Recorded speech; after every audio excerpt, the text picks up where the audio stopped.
Hello everyone, welcome to ISIFE EDUBLOG.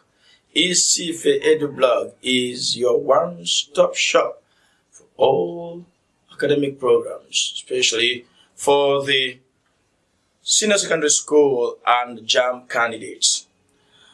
Today we shall be looking at yet another English topic, finite and non-finite verbs. It is still with your guide, Martin. Don't forget to subscribe to our channel, to like our videos, and to share them so that we will continue to be here to give you the best. Of course, by your encouragement, we'll continue to give you the best.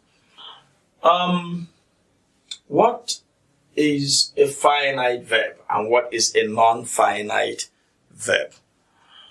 You see, what we stand to do is to bridge the gap. A whole lot of times, these topics are mistreated. And when they are mistreated, getting the best from them will be hard.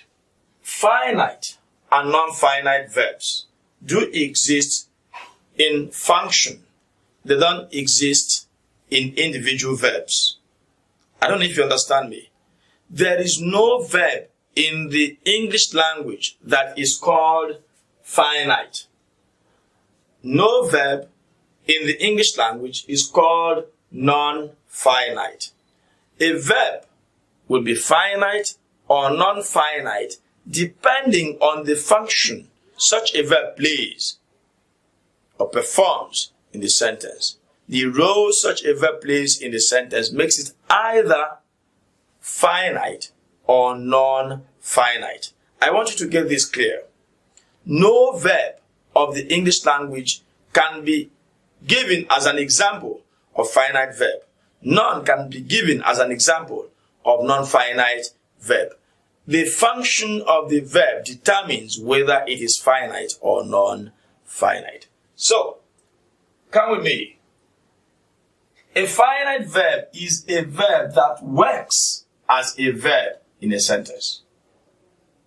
The verb in the sentence, which functions as a verb, is called finite. The non-finite verb is a verb used as a noun, an adjective, or an adverb. That's why I have to pair the two so that you can easily pick up the differences.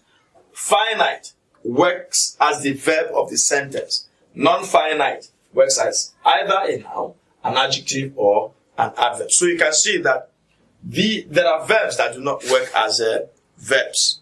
Those that work as verbs are called finite. Those that do not work as verbs are said to be non-finite. Let's look at the finite once again. So we said you can tell the finite verb by its ability to change with changes in its grammatical environment. The verb that can easily change when there is a change in the environment is likely the finite verb. Look at what I mean here. Here is the subject, I, and here is the verb, want. I want to go home. In this sentence, there is, of course, you can see two verbs, the verb go and the verb want. Here is the verb want. Here is the verb go. But look at the second sentence. He wants to go home. Want changes to want because want is actually the verb in the sentence. To go home put together can simply be called adverbial phrase of place, modifying the verb want. So go is not working as a verb. It rather works with other words to give us an adverbial function.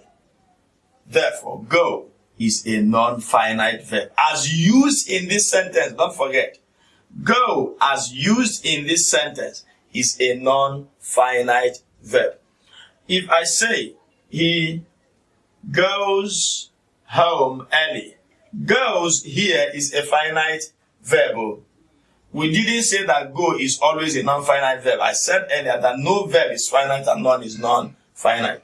So the function of the verb go here makes it non-finite, while the function here makes it finite. Let's see if this will happen. We said the finite verb is capable of changing when there are changes in its grammatical environment. So I make this. This is singular, right? He is one person. Let us make it plural. Say they. This verb will change immediately. They go home early. You see, he goes home early. They go home early. So you see that goes has changed to go to respect the number of persons. Now, if you want to put the sentence in the past, it will be he went home early. That is how you determine a finite verb. The verb in a sentence that is actually working as a verb and can change when there are changes in its environment to reflect person, to reflect tense. Hope that is understood as we move to the non-finite verb. Now, we earlier established what they are. Verbs used as nouns, adjectives, or adverbs. They appear as infinitives, gerunds, or participles. Infinitives are usually the adverbs, or sometimes they can also join with other words to work as nouns. But what is the infinitive? The base form as the verb. The base form of the verb. The base form of the verb is the infinitive. So, go is the base form of the verb goes, went, gone, going. So this is the infinitive form. This infinitive form may be used as a verb, it may be used as an adverb, it may be used as something else. In the area of our focus, it is the infinitive form being used in other ways than the verb. Now, I saw her fall. This saw can change. I want to see her fall. But fall does not change. And it wouldn't be nice to say I saw her falling. Right? It wouldn't be nice to say so. So watch it. It is I saw her fall, especially when the action is an instant one. Now, this is called bare infinitive. There is no to. But look at this one. He went to eat. To and eat combine to describe why this person left. So, he went to eat. To eat might just be a noun phrase, which is the object of the verb want.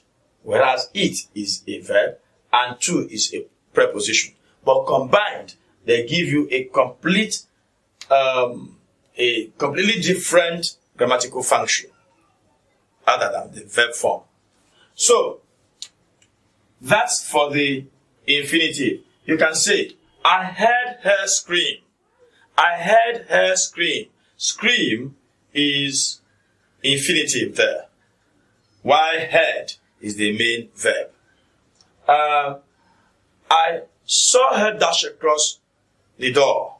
I saw her dash across the door. That dash is infinitive. Okay. We move to the second, the gerund. Now, a lot of times, I ask students, what is a gerund? And they tell me, a gerund is a verb that ends in ing. Well, partly true, partly false. Right? It is not just true to say that a gerund is a verb that ends in ing. Now, listen. Jot down this definition. A gerund is a verb in the ing form used as a noun. A verb in the ing form used as a noun. Look at our examples. Teaching is my profession. Teaching here, if I say I am teaching, this is a verb. But in this sentence, teaching is a noun phrase, what is popularly known as gerundive phrase. So teaching is a noun phrase which is the subject of the verb is. So you see, that's what we call gerund. Now look at this first example here. I look forward to hearing from you. Normally, hear does not take the ing form as a verb. So when you say I look forward to hearing from you, you have used hearing as a gerund, a verb used as a noun. A verb in the ing form used as a noun. Last but not least is participle. Participle. The participle is the ed, en, or ing form of the verb used as an adjective.